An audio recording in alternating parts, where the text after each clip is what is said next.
We present to you a compilation of videos of views expressed by the leaders in Sikhi on what the finance minister may need to touch upon in the budget 2014. Here is Mr. Jawahar Vadivelu, President of Sikhi, speaking on the housing sector, capital markets, and income tax refunds. So, of all the policy levers that are available to the finance minister, Siki believes there are certain key growth enablers that the finance minister must work upon. Uh, of the many sectors that could be spurred to revive economic growth, the housing sector presents an excellent opportunity to the finance minister. Um, Home ownership in our country is impacted in three ways, has been negatively impacted in three ways over the last several years. One is we continue to be dogged by relatively high property prices. Second, um, interest rates in our country tend to be much higher relative to what prevails in other countries, which is yet another factor that is impacting wider home ownership. And thirdly, housing loan tenors are not long enough, which again impacts affordability. It's been a long held belief of the chamber that the securities transaction tax, which has been there for a number of years, and the commodities transaction tax, which was introduced more recently, both have negatively impacted the growth of the capital markets, which are very critical to for any vibrant economy.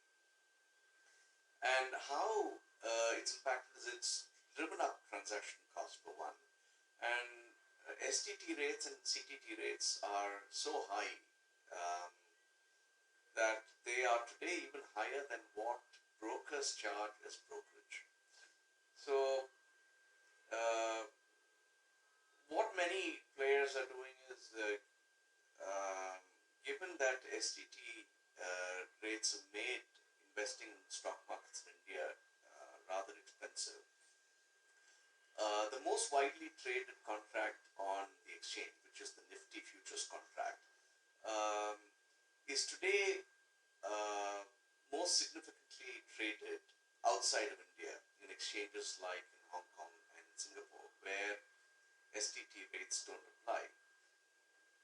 And so much so that the it's only domestic participants which are trading in the Nifty futures contracts in India because they don't have any other choice. They can't trade outside India. And what is happening is it is depriving the capital markets of much needed liquidity.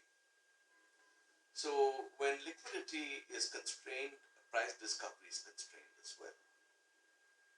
So it certainly doesn't make any sense for business to be driven beyond our borders because transaction costs are expensive in India. So the government should recognize that um, market development is an important end goal in itself. So while raising revenues is an important factor that the government needs to consider. Um, Raising revenue should not be the most important objective. It is more important for the government to be engaged in the development of markets, and the revenues that come about as a result of these STT and CTT should be only a byproduct of an efficient market. So the government should certainly, do away with the STT and CTT, which will pave the way for much of these futures contracts which are being traded outside of India to come back to the country. Thereby, uh, price discovery happens much more efficiently. and also market depth and liquidity improves.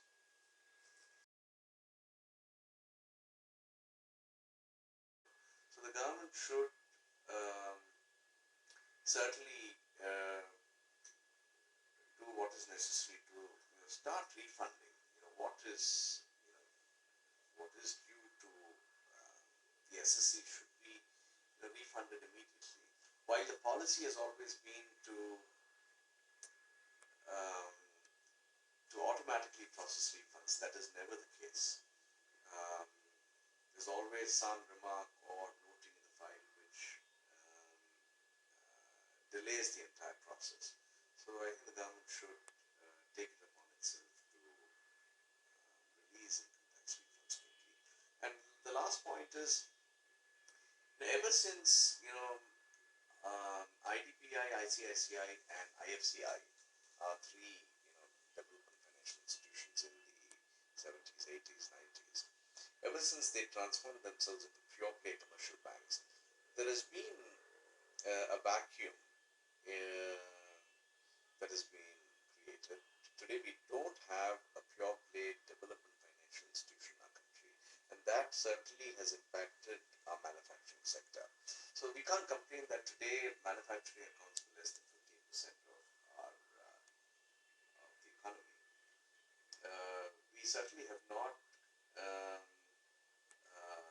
enabled um, an environment where manufacturing sector has been allowed to grow. If you were to compare ourselves with, say, countries like Brazil, in Brazil there has not been a single large investment that has happened, say, in the last 30 years, without the active participation of the BNDES, which is Brazil's premier development financial institution.